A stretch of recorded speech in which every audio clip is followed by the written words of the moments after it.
وعلى آله وأصحابه وأهل بيته أجمعين أما بعد فأعوذ بالله من الشيطان الرجيم بسم الله الرحمن الرحيم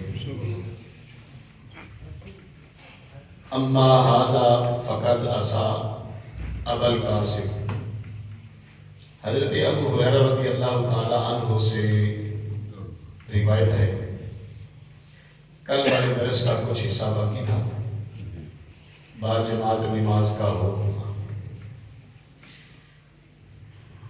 حضرت ابو ہریرہ رضی اللہ تعالی عنہ آپ فرماتے ہیں کہ حدیث بھی اس بات کی دلیل ہے کہ نماز با جماعت واجب ہے۔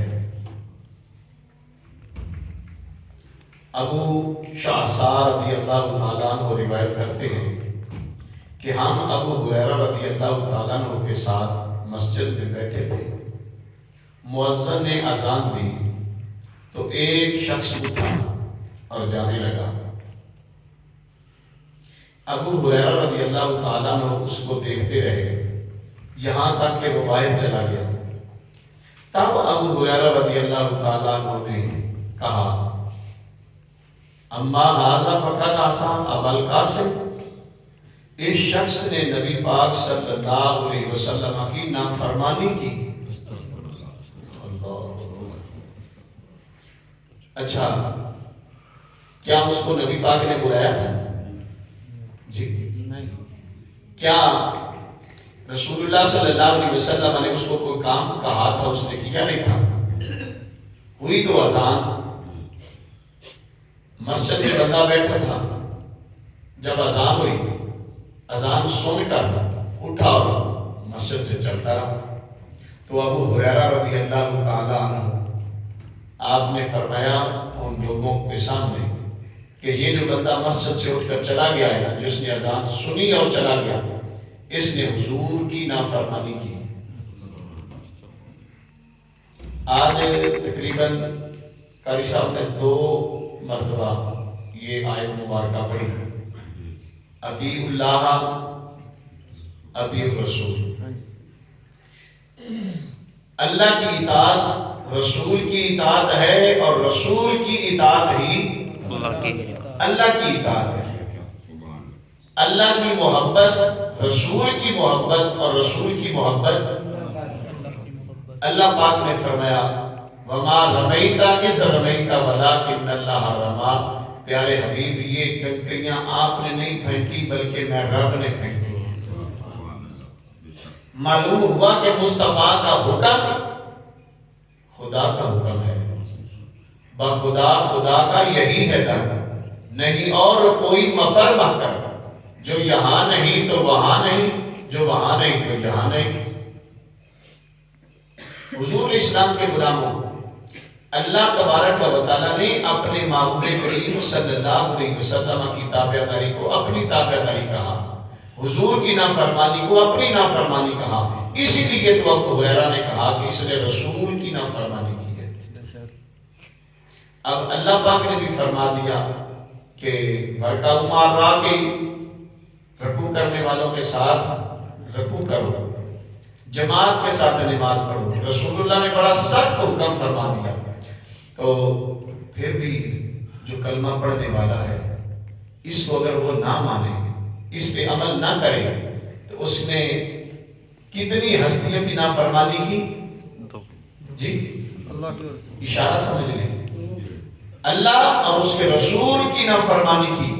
تو جس نے اللہ اور اس کے رسول کی نافرمانی کی، اللہ اکبر، اسی لیے فرماتے ہیں کہ نماز نہ پڑھنا کفر ہے، کیونکہ کریم آقا علیہ السلام نے بھی ارشاد فرمایا نماز مومن اور کافر کے درمیان فرق کرتی ہے۔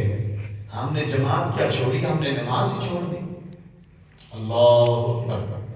صحابہ کرام رضوان اللہ تعالی اجمعین نماز با جماعت کا اتنا اہتمام کرتے، اور جماعت چھوڑنے والے کے بارے میں ان کا کیا نظریہ تھا، اس حدیث پاک میں دیکھیے۔ عبداللہ بن مسعود رضی اللہ تعالیٰ عنہ آپ روایت فرماتے ہیں لَقَدْ رَأَيْتُنَا وَمَا یتخلف عن الصلاۃ الا منافق علم نفاقه او مریض ان کان المریض لیمشی بین رجلین حتی یأتی الصلاۃ. فرماتے ہیں ہمارے خیال میں کھلے منافق اور مریض کے علاوہ کوئی شخص جماعت کو نہیں چھوڑتا. جو سخت بیمار ہے ایک تو وہ نماز جماعت کو چھوڑ سکتا ہے، نماز کو وہ بھی چھوڑ سکتا نہیں. اور دوسرا کون چھوڑ سکتا ہے جی آپ بتائیں نا؟ منافق. دوسرا وہ بندہ نماز جماعت کو چھوڑتا ہے جو منافق ہے. میں نہیں کہہ رہا، رسول اللہ کے صحابہ کی یہ بات ہے. تو پھر رسول اسلام کے غلام جماعت کے متعلق اتنے سخت احکامات ہیں، تو جو جماعت کے ساتھ نہیں پڑھتا اس کے بارے میں یہ ہے، تو جو چھوڑتا ہے اس کے بارے میں کیا ہوگا؟ اللہ اکبر. عزیزان گرامی یہ کر تو نبی کریم صلی اللہ علیہ وسلم نے ارشاد فرمایا وَجُعِلَتْ لِيَ الْأَرْضُ مَسْجِدًا وَطَهُورًا، پوری زمین میرے لیے مسجد اور پاک کرنے والی بنا دی گئی. کس کے لیے؟ حضور علیہ السلام کے لیے. تو حضور علیہ السلام کے غلاموں، یہ اللہ تبارک و تعالیٰ نے اگر کمال عطا فرمایا ہے تو حضور کو عطا فرمایا ہے. تو جس امت کو اتنے کمال والے نبی عطا کیے جائیں تو وہ امت ان کا کہنا نہ مانے تو یہاں کیا کہیں گے؟ پھر ہمیں یہاں پہ نرم الفاظ نہیں استعمال کرنے چاہیے بلکہ سخت ترین الفاظ میں مذمت کرنی چاہیے کہ اللہ تبارک و تعالیٰ نے 1,24,000 کم و بیش انبیاء کرام اس دنیا میں مبعوث فرمائے. کسی کی آمد سے پوری روئے زمین کو اللہ نے پاک نہیں فرمایا. آپ کے اور میرے آقا آمنہ کے لال، عبداللہ کے جان، حسنین کے نانا جان، زہرا کے بابا جان، احمد مجتبی جناب محمد مصطفیٰ صلی اللہ علیہ وسلم کا قدم زمین پر لگا تو اللہ پاک نے پوری روئے زمین کو پاک فرما دیا. سبحان اللہ. پوری روئے زمین کو. ورنہ پہلے لوگوں کے لیے یہ حکم تھا، کوئی کوئی جگہ مخصوص تھی ان کے لیے، وہاں عبادت کر سکتے تھے. بلو ہم تو اپنے گھر میں بھی عبادت کر سکتے ہیں. ہم نے بیلیوں میں پانی لگا رکھا ہے، کھیتی باڑی کر رہے ہیں. اگر اذان کی آواز وہاں ہم نے سنی ہے تو ہم وہاں بھی نماز پڑھ سکتے ہیں. ہمارے لیے کتنی سہولتیں. اپنی دکان میں بھی نماز پڑھ سکتے ہیں جہاں اذان کی آواز نہیں سنائی دے. کل آپ نے سماعت فرمایا کہ اذان کی آواز سنی اور مسجد کی طرف نہ آیا، سخت گناہ گار ہے. یہ مردوں کے لیے ہے. عورتوں کے لیے آپ نے سنا تھا پچھلے درس میں، جو پرسوں درس ہوا تھا اس میں، کہ عورت کہاں نماز پڑھے. میری مائیاں بہناں بیٹیاں بھی یہاں پہ موجود ہیں، بیٹھی ہیں، وہ بھی سماعت فرما لیں کہ مسجد میں آنا ان کے لیے کیسا ہے. منع نہیں کرتے، نیکی کے لیے آپ آ رہی ہیں، قدم قدم پہ آپ کو نیکیاں ملے گی. لیکن آپ کے لیے افضل ترین کیا بات ہے میں نے بتائی تھی.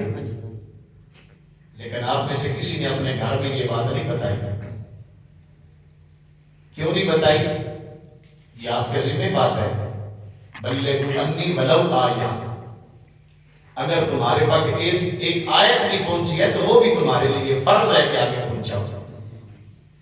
عورت گھر کے سین میں نہیں، کمرے کی اگلی کوٹری میں اگر عورت نماز پڑھے تو اس کے لیے وہ پڑھنا افضل ہے. گھر کے سین میں اگر عورت نماز پڑھے ہو جائے گی نماز، لیکن کمرے میں پڑھے تو وہ افضل ہے. کمرے میں آگے کوئی کمرہ ہے عورت اس میں نماز پڑھے تو یہ اس کے لیے افضل ہے. آج تک آپ نے یہ حدیث پاک نہیں سنی ہوگی میرے کریم آقا علیہ السلام کے غلام. کیوں؟ عورت کا نماز میں بھی پڑھتا ہے. تو پھر میں نے اس دن ایک بات بڑی کڑوی سی کہی تھی، پھر عورتوں کی محفلیں کہاں جائز ہے؟ ہاں جی، عورت کے لیے میرے کریم آقا کا فرمان. ابھی کتاب پاس پڑھی ہے، کریم آقا علیہ السلام کی پیاری بیٹی جن کا کل وصال پاک ہے. 3 رمضان المبارک کو حضرت سیدہ طیبہ طاہرہ عابدہ زاہدہ راکعہ منورہ صائمہ حضرت سیدہ فاطمہ الزہرا سلام اللہ علیہا رضی اللہ تعالیٰ عنہ، آپ کا کل وصال کا دن ہے، ہاں جی، تو آپ کی تو ایک نماز قضا نہیں ہوئی، آپ کی تو تہجد بھی قضا نہیں ہوئی، آپ کی تو اشراق بھی قضا نہیں ہوئی، آپ کی تو کبھی قرآن کی تلاوت بھی نہیں چھوٹی۔ تمہاری مائیں بہنیں بیٹیاں کتنی نمازیں ان کی ضائع ہوتی ہوں گی، کتنی قرآن کی تلاوت ضائع ہوتی ہوگی۔ میں روز کہتا ہوں کہ گھر اپنی بیٹیوں کو کہو کہ بیٹا نماز پڑھو، بہو ہے انہیں کہو بیٹا نماز پڑھو، بیوی ہے اسے کہو نماز پڑھے، گھر میں قرآن کی تلاوت ہو، جب اذان ہو رہی ہو سارے کام ترک کیے جائیں، نماز پڑھی جائے۔ اپنے گھر کے حالات دیکھنا کیسے، خدا کی عزت کی قسم، یہ تو کل موضوع ہوگا، آج صرف اتنا ہی کافی ہے۔ حضور کے غلام، اگر ہمارے گھر کا نظام دین اسلام کے مطابق ہو تو دیکھنا اللہ کی رحمتوں کا نزول ہوگا۔ ٹی وی موبائل پہ جو ہم دیکھتے ہیں وہ بند ہو، قرآن کی تلاوت ہو رہی ہو، صبح شام کو حضرت زہرا پاک کے نام کے نوافل ادا کیے جائیں، تو پھر دیکھنا ہمارے گھروں کے حالات کیسے بدلتے ہیں۔ ہمارے گھر میں جب درود السلام کی آواز ہو، ہمارے گھر میں قرآن کی تلاوت ہو، جو مصلی ہم نے سنبھال کر رکھے ہیں وہ مصلی ہم اٹھا کر اس کے اوپر نماز پڑھے، اللہ کے ملائکہ نہیں حور و غلمان بھی رشک کریں گے ہم پہ۔ اس لیے حضور اسلام کے غلام مرد کے لیے، عاقل بالغ مسلمان کے لیے یہ واجب ہے کہ وہ جماعت کے ساتھ نماز پڑھے۔ تو واجب فرض کے بعد واجب کا درجہ ہے، تو پھر جو بندہ واجب کو ترک کرے گنہگار ہے کہ نہیں؟ نوافل کو ترک کر دے تو کوئی حرج نہیں، پڑھے گا تو ثواب بڑا ڈھیر سارا ہے، یہ نہیں کہنا کہ چھوڑ دیں ہم نہ، اسی لیے تو نوافل کا ثواب فرض کے برابر آج کل کر دیا گیا ہے۔ ہاں جی، پیکج کھل گئے ہیں ثواب والے، لیکن ہم اس پیکج سے فائدہ نہیں اٹھاتے، ہم پیکج لگاتے ہیں نیٹ والا، جس سے جناب والا فیس بک چلے، یوٹیوب چلے، میسنجر چلے، سارا کچھ چلے، ہم وہ پیکج استعمال کرتے ہیں۔ لیکن یہاں پہ تو ساری نیکیوں والا پیکج چلا ہوا، کیوں آپ صاحب؟ لیکن ہم یہ ثواب نیکیاں لینے کے لیے تیار نہیں ہیں۔ اللہ کرے ہمیں توفیق مل جائے، رمضان المبارک میں ہم نیکیوں کی گٹھلیاں باندھ لیں، کل جب ہم مر کے رب کی بارگاہ میں جائیں تو فرشتے کہیں یا اللہ یہ وہ ہیں جنہوں نے رمضان المبارک میں نیکیاں کمائی ہیں۔ سبحان اللہ۔ یہاں بھی ہمارا اکاؤنٹ کھلا ہے، آگے بھی کھل جائے۔ اللہ تبارک و تعالیٰ آپ کو اور مجھے عمل کی توفیق عطا فرمائے، آمین بجاہ نبی کے